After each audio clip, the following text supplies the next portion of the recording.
میرے دوستو،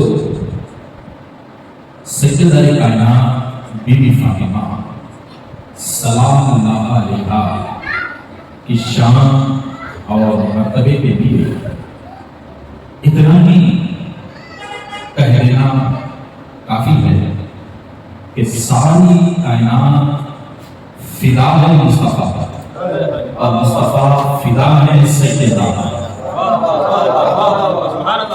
یہی حال اور یہیں سے مقام سیدہ کائنات رہتا رہا ہے کہ پوری دنیا کہے کہ یا رسول اللہ ہمارے ماں باپ آپ پہ قربان، پوری دنیا کہے یا رسول اللہ ہمارے بچے آپ پہ قربان، پوری دنیا کہے کہ یا رسول اللہ ہم خود آپ پہ قربان، اور مصطفیٰ کہے کہ بیٹی فاطمہ میں تجھ پہ قربان. ایسی شان کہ رسول اللہ کہے کہ بیٹی میں تجھ پہ نثار، میں تجھ پہ قربان.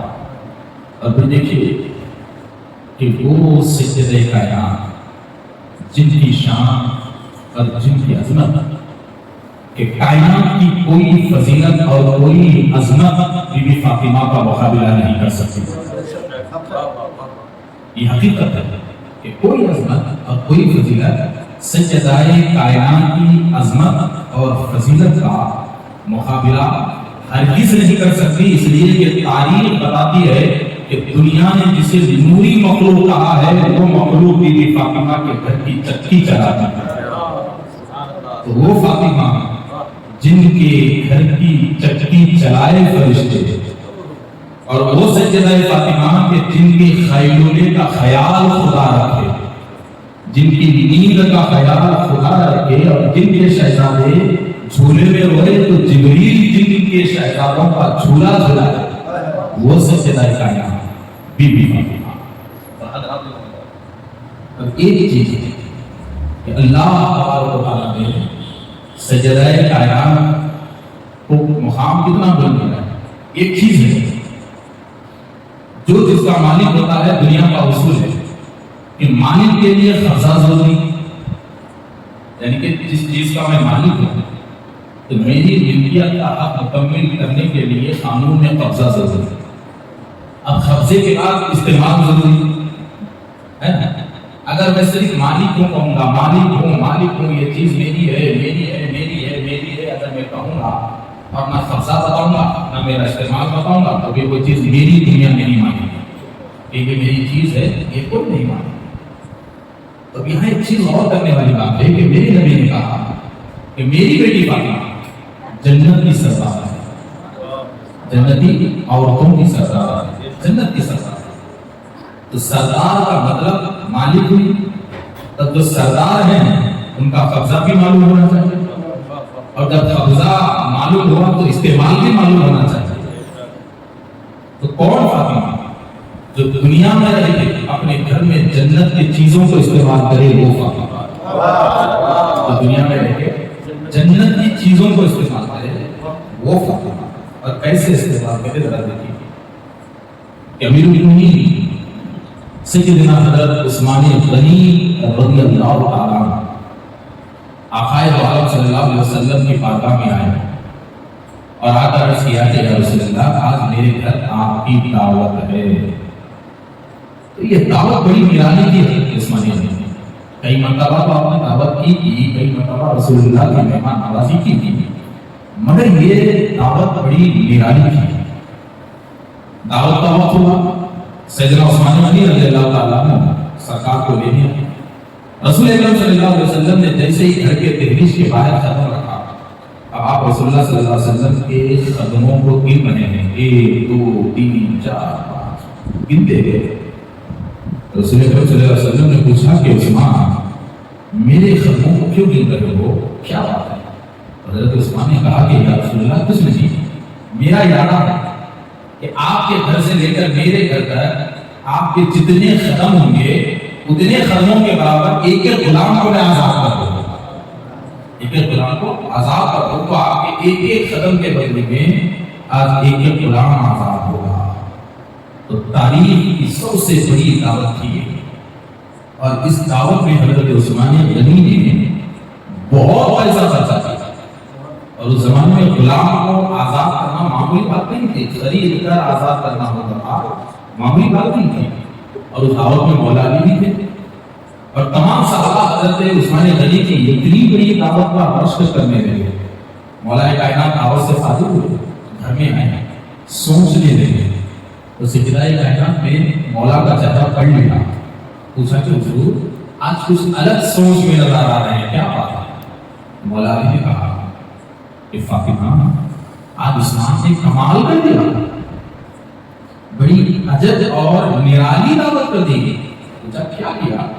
تو کہا کہ رسول اللہ کو دعوت میں بلایا تھا، ہر وقت تو کھانا کھلاتے تھے، لیکن آج اتنی بڑی دعوت کر دی کہ ایک خدم کے بدلے میں ایک غلام کو آزاد کیا، خدموں کو گنا اور ایک غلام کو آزاد کیا۔ اتنی بڑی دعوت، اتنی بڑی دعوت۔ تو سجدہ کائنات نے مولا علی کے چہرے کو پڑھ لیا کہ علی چاہتے کیا ہیں۔ تو سجدہ کائنات نے اپنے شوہر سے پوچھا کہ حضور کیا آپ بھی ایسی دعوت کرنا چاہتے ہیں؟ کیا آپ بھی ایسی دعوت کرنا چاہتے ہیں؟ تو مولا علی نے کہا، سجدہ کائنات کو کہا کہ فاطمہ ہمارے پاس تو مال و دولت کہاں، تو عثمان کے پاس ہے، ہمارے پاس تو مال و دولت نہیں ہے کہ ہم غلاموں کو آزاد کر دیں۔ تو سجدہ نے کہا کہ مجھے دیکھو، میں کون ہوں، آپ کیا چاہتے ہیں کہ ایسی دعوت ہو جائے؟ تو کہا کہ فاطمہ کون نہیں چاہتا کہ ایسی دعوت ہو؟ تو کہا بس آپ بھول جائیے، پورا معاملہ فاطمہ پہ چھوڑ دیجیے، پورا معاملہ اس پہ چھوڑ دیجیے، آپ بھول جائیے اور رسول اللہ کو دعوت دیجیے۔ مولا کائنات حیران ہو گئے کہ اتنا بڑا انتظام سجدہ کہاں سے خریدی، کہاں سے خریدی؟ تو دیکھو میرے دوستو، مانی کے جنت کا استعمال کیسے کرتا ہے۔ در دیکھیے مولا کائنات چلے اور رسول اللہ کی بارگاہ میں کہا کہ یا رسول اللہ گھر کے آپ کی دعوت دے، تو رسول اللہ بڑے بڑے بیٹی دعوت کر دی اور کہا کہ سب کو آنا ہے۔ میرے نبی نے کہا کہ سب آئیں گے، سب آئیں گے۔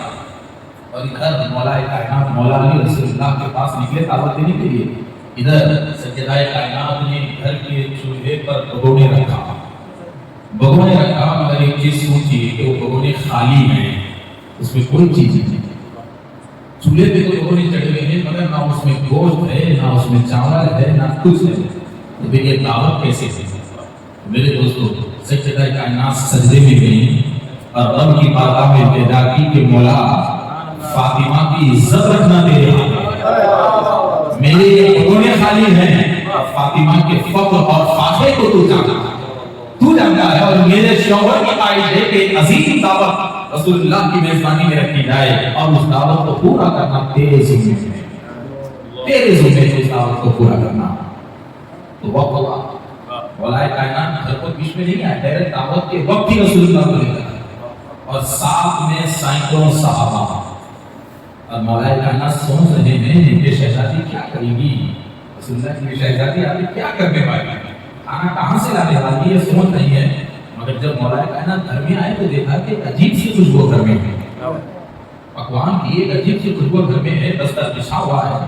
میرے نبی گھر میں آئے، صحابہ کو اجازت دی کہ آئیے بستر پر بیٹھ جائیے، سب بستر پر بیٹھ گئے۔ عالی شان کھانا لایا گیا، انتہائی لذیذ کھانا لایا گیا، اور مولا کائنات صرف اپنی بیگم کو دیکھتے رہ گئے کہ آخر یہ کمال کیسے ہے۔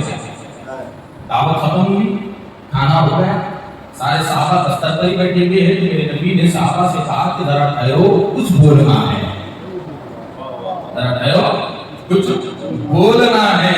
سارے صحابہ اسی بستر پر بیٹھے رہے تو رسول اللہ نے صحابہ کرام سے پوچھا کیا تم جانتے ہو کہ تم نے علی کے بستر پہ کون سا کھانا کھایا؟ تم نے علی کے گھر میں، میری بیٹی کے گھر میں تم نے کون سا کھانا کھایا جانتے ہو؟ تو سارے صحابہ حیران ہوئے کہ یا رسول اللہ کھانا تو بڑا لذیذ تھا مگر معلوم نہیں کہ کھانا کہاں سے آیا، کس سے پکایا۔ تو رسول اللہ نے کہا کہ تم نے میری بیٹی فاطمہ کے گھر میں جنت سے اترا ہوا کھانا کھایا۔ یہ کھانا دنیا سے پکایا ہوا نہیں ہے بلکہ اللہ نے میری بیٹی کے خاطر تمہاری دعوت کے لیے جنت سے پکائے ہوئے کھانے کو اتارا، جنت سے پکائے ہوئے کھانے کو اتارا ہے۔ تو حضرات محترم دیکھیے یہ ہے مالک جنت، جو دنیا میں رہ کے جنت کی چیزوں کا استعمال کرے، اور دنیا میں رہ کے جنت استعمال کرنے والی خاتون کو فاطمہ کہتے ہیں۔ کیا شان ہے، کیا شان ہے۔ دعوت ہوئی، صحابہ اپنے آپ پہ رشک کرنے لگے کہ الحمدللہ ہم نے جنت کا کھانا کھایا ہے، ہم نے جنت کا کھانا کھایا ہے، ہم نے جنت کا کھانا کھایا ہے۔ محبت رش کرنے لگے چلے گئے. رسول اللہ مولا علی نے پوچھا کہ فاطمہ کھانا تو بڑا لذیذ تھا جنت سے منگوایا، اب غلاموں کو کیسے آزاد کرو گی؟ اب بچہ غلاموں کا معاملہ، غلاموں کو کیسے آزاد کرو گی؟ تو سیدہ نے کہا کہ حضور آپ جائیے رسول اللہ کو چھوڑ کر آئیے، وہ بھی سودا ہو جائے گا، وہ بھی آزادی مل جائے گی، آپ مجھ پہ چھوڑ دیجیے.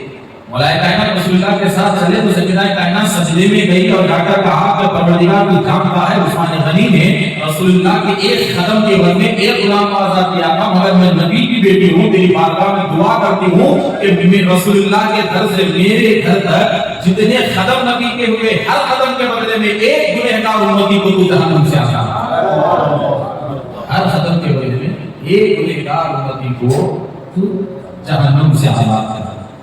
میرے نبی گھر پہنچے، جبریل پیغام لے کے حاضر ہوئے، یا رسول اللہ مبارک ہو، مبارک آپ کی شہزادی نے ایک قدم کے بدلے میں ایک گنہگار کی مغفرت کی دعا مانگی تھی، مگر اللہ نے مانگنے والے کو دیکھا کہ کون مانگ رہا ہے، مانگنے والے کو دیکھا کون مانگ رہا ہے. شہزادی نے صرف ایک مانگا تھا، مگر اللہ نے آپ کے ایک قدم کے بدلے میں 1000 گنہگاروں کو بخش دیا. ایک قدم کے بدلے 1000 گنہگاروں کو بخش دیا ہے. ایسی شان سیدہ کائنات کی کہ جو اپنے گھر میں رہ کے جنت استعمال کرے، اپنے گھر میں رہ کے جنت استعمال کرے.